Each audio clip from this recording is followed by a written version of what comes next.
依家唔使飛日本就可以喺澳門享用到嚟自被譽為食材寶庫美稱嘅石川縣美食。喺澳門新88畔7樓最近有個期間限定嘅石川縣食品節，第一時間帶大家過去睇下有乜嘢值得入手啦。由海產、零食、調味料到多款嘅日本酒，應有盡有。由於石川縣臨近海邊，又有得天獨厚嘅地理條件，嗰邊生產出嚟嘅海產、白米同埋蔬果都精神過人啦。見到咁多靚貨，梗係要嚟翻佢穩穩嘅一大車啦！即時翻嚟開箱俾大家睇。首先呢個日本烏雞金箔長崎蛋糕，鬆軟香甜，加埋金箔就點絕，奢華得嚟又甜蜜蜜。然後係佢呢兩款酒，分別係呢個甜酸甘醇嘅加賀梅酒，溝埋梳打水飲呢就一流。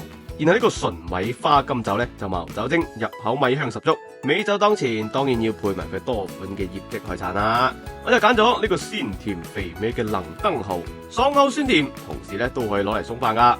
除此之外，呢款包裝超靚嘅蟹味米餅，同樣都係送酒嘅下飯好物，又香又脆，勁重蟹味，食唔停口啊！跟住再試埋佢呢個名物能登柿之助，係我食過最香甜軟糯嘅柿餅啊！不過記得要凍食。最後再整多個烏骨雞蛋布甸，烏骨雞蛋嘅布甸呢，我都係第一次試㗎咋，真係會更加滑溜綿密啲噶。好似食完晚餐都唔使食啊！除咗上面呢啲嘢之外，呢個石川縣美食節仲有好多其他嘅美味食品。即日起至3月19號，就喺澳門新88畔7樓，中意日本嘢嘅朋友就唔好錯過啦！